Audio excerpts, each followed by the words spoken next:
350 I'd built. We're trying to decide if we're going to go with a conventional small block like this, or I've got an LS on the stand over here to build. And another question is, I've got my Muncie 4-speed here I'd like to put in it, but we might just throw a little bit bigger stall and leave the automatic. So we still have a lot of questions to figure out, but at least we've got started, so we're getting somewhere. Now we're going to go ahead and pull this carburetor off of here.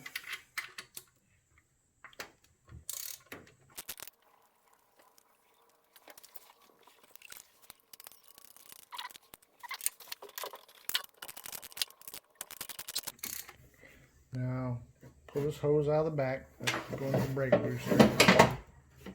Or power brake vacuum.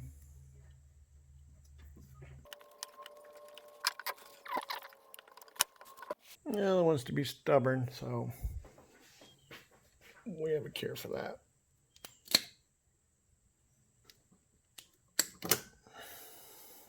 See if the front one will pull out. Doesn't go straight. There. It's coming. And pull them two little ones there. One goes to the transmission and one goes to our distributor. Okay, now so unplug the choke, which I don't ever think worked correctly on this anyway. Okay, and now let me get something to get this throttle linkage. Hold on. All right, Connor, pull that linkage out of there. Should come out. Let's see. See if we forgot anything.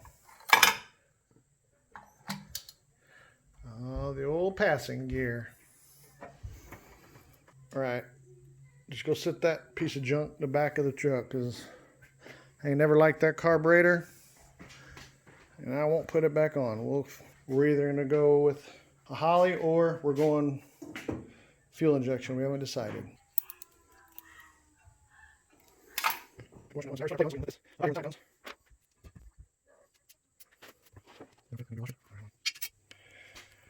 All right, so now we're just putting our engine lift plate on there so we can lift this thing out of here when the time comes.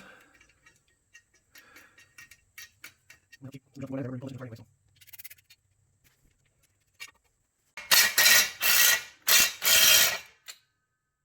be super tight. That's good.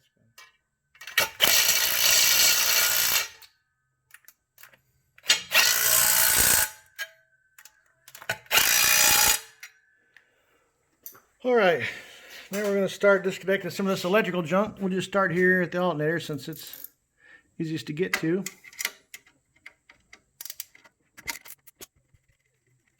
So you just pull your wires off and then stick the nut back on there. Unplug that plug. And I think we got one ground here.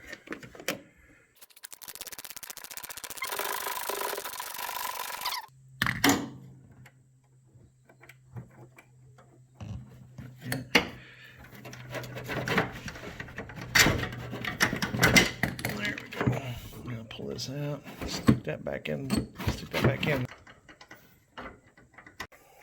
Now we're gonna get the power steering pump unhooked and over here out of the way.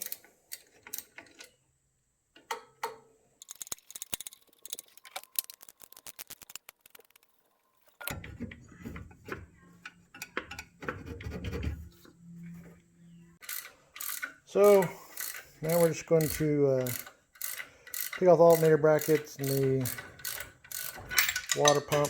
Uh-oh, never to be seen again.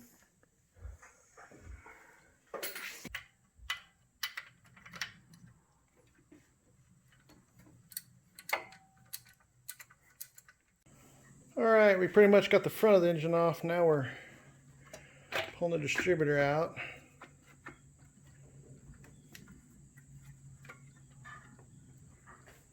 It's a tight fit. Put an HEI on one of these. Go ahead and lift it up. You have to come. We might have to pull the cap off. Hold on. We'll just pull the cap off first. All right, so we got the Plugs out. We got the header bolts all out. Front of the engine's off.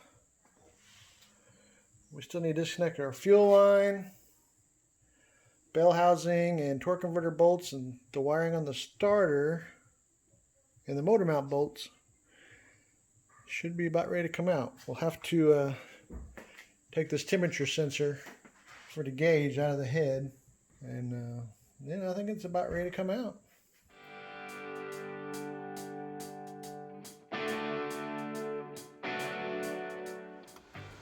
So here we are under the truck. Now we're going to drain the transmission so we can unhook the cooler lines from the radiator. For now, I think we're going to leave this transmission in here until we decide if we're going to stick with the automatic or go with the 4-speed. That's right.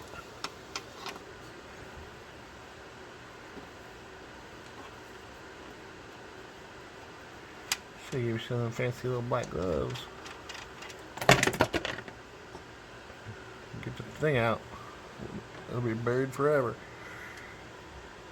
Alright. Well, transmission fluid still look good. Alright, now we're pulling out the torque converter bolts.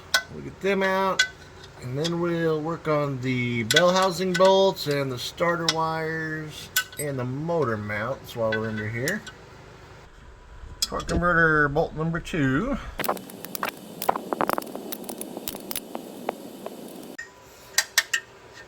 And number 3. Let me get my finger out of the way.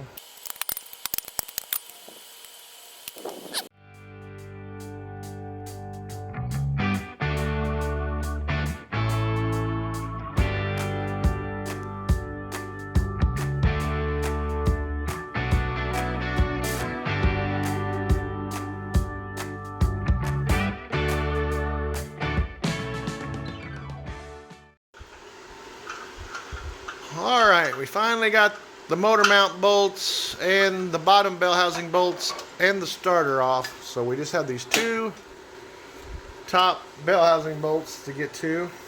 And I think it's ready. Oh, then we got to pull the radiator out. Then it's going to be ready to come out.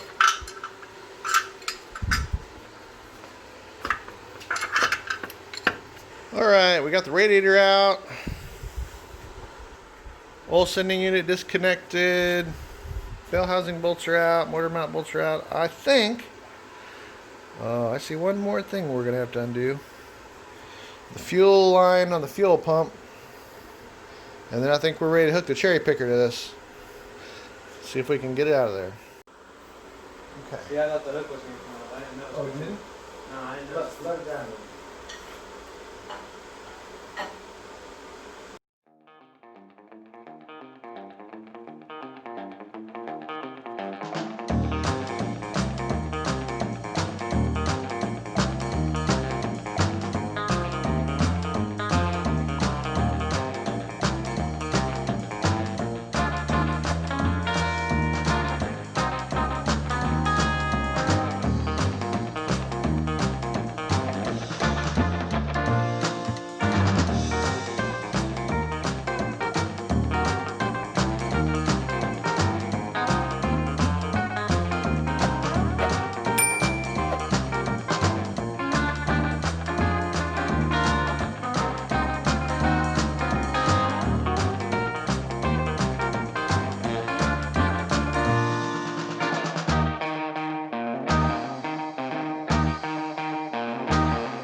Alright, so we got the motor out.